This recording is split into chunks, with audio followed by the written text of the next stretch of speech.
की गलतियां देखी है। थोड़ा कहेंगे तो आप लोगों को लगेगा कि सियोर वाला महाराज फिर बोल दिया। गलतियां कई लोगों की देखी है कि आप लोग जो भगवान को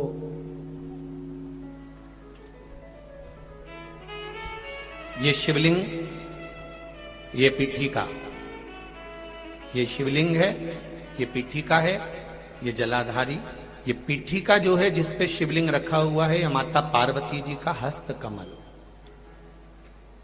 कई लोग कहते हैं हम भगवान का पशुपति व्रत करते हैं, हमने ये व्रत करा, वो व्रत करा, उसका फल क्यों नहीं मिला?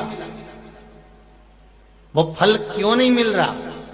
उसका कारण केवल इतना सा है कि तुमने जो प्रसाद के 3 हिस्से करे, वो तीनों हिस्से इस पीठिका पर रख दिए, या दिया जलाकर इस पीठिका पर रख दिया, या नारियल इस पीठिका पर रख दिया, फल इस पीठिका पर रख दिया, सामान इस पीठिका पर रख दिया। ये पीठिका जिस पर भगवान शंकर का शिवलिंग रखा है, ये पार्वती जी का हस्त कमल है।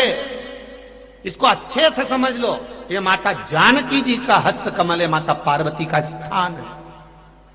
दिया इस पर मत रखना। 3 हिस्से प्रसाद के करे तो जमीन पर करो, इसके ऊपर रखकर नहीं। 3 हिस्से में से 1 हिस्सा भी इसके ऊपर नहीं रखाना चाहिए। भोग भी लगाओ तो नीचे रखो, उसके ऊपर नहीं, पीठिका पर नहीं। कई माताएं तो लोटा भी धर देती है उसी पे। कई माताएं दिया जलता हुआ उसी पर रख देती है। कई माताएं सारा सामान उसी पर रख देती है। अरे भाई, दिया साइड में रखो, पीठिका पर नहीं। जहां शिवलिंग रखा है, ये पार्वती जी का हस्त कमल, यहां तो तुम्हें पूजन करना है। शिव जी को जल चढ़ाकर पीठिका पे जल चढ़ाओ, गणेश जी कार्तिकेय पर जल चढ़ाइए। कितना कितना भाव वर्णन करा गया। पीठिका की तो पूजन करना है और तुम उसी का प्रयोग कर रही हो, और फिर कहती हो कि हमने पशुपति व्रत करे और भगवान ने नहीं सुना। कैसे नहीं सुने? वो तुम नियम तो गलत कर रही हो कि उस पीठिका पर तुमने प्रसाद रख दिया, हिस्से बनाकर 3 हिस्से में से 2 हिस्से उसी पे रख कर आ गई, अब उस पे रख कर आ गई। अब तुम बताओ कि अगर देवी देवता को भोग लगाते हैं तो मुंडा में खिलाएं कि माथा पे खिलाएं? कोई भी सामग्री पीठिका पर नहीं रखना। पूजन करो, जल चढ़ाओ, फूल चढ़ाओ, बेलपत्री चढ़ाओ, कुंकू चढ़ाओ, तुम्हारी मर्जी पड़े चंदन चढ़ाओ, लाल चंदन चढ़ाओ, पीला चंदन चढ़ाओ, तुम्हारा मन पड़े वैसा तुम भगवान की आराधना करो। पर पीठिका पर कोई ऐसी वस्तु ना रखे जिससे पीठिका पर रखा हुआ सामग्री के कारण भगवान का अपमान हो जाए, माता का अपमान हो जाए। भगवान शंकर का शिवलिंग केवल शिवलिंग नहीं होता, वहां शिव और शक्ति तीनों विराजमान होते हैं। दोनों विराजमान होते हैं, और ब्रह्मा विष्णु महेश तीनों उस रूप में विराजित होते हैं। 33 कोटि देवी देवता वहां विराजित होते हैं। ऐसा नहीं है कि आपने गलती नहीं करी होगी। गलती मनुष्य ही करता है, और मानव का पुतला है। गलती तो हर मानव से होती है, चाहे आप हो चाहे हम हो। संसार में कोई अच्छा पैदा नहीं हुआ कि इसने कोई गलती नहीं करी होगी। गलती करो, खूब करो। मनुष्य है ना, मानव का शरीर है ना।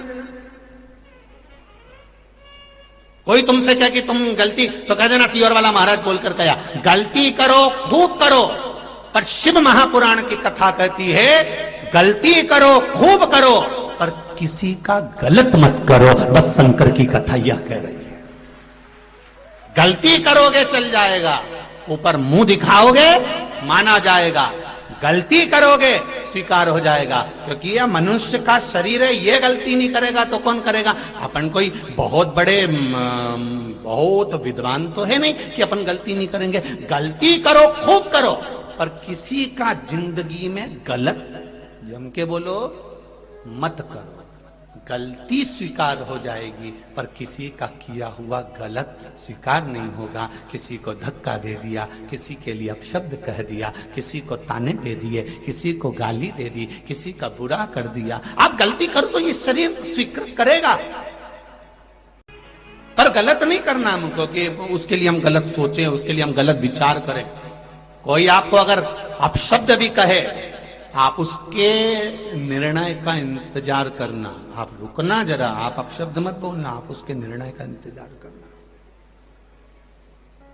कुरुक्षेत्र की भूमि में आज भी रिसर्च करा जा रहा है कि भगवान कृष्ण ने जो गीता का ज्ञान दिया था, वो गीता का ज्ञान कुरुक्षेत्र की वायुमंडल में आज भी भ्रमण कर रहा है। उस गीता के ज्ञान को पकड़ने के लिए ना जाने कितने यंत्र कुरुक्षेत्र की भूमि पर लगाए गए हैं, उसको पकड़ने के।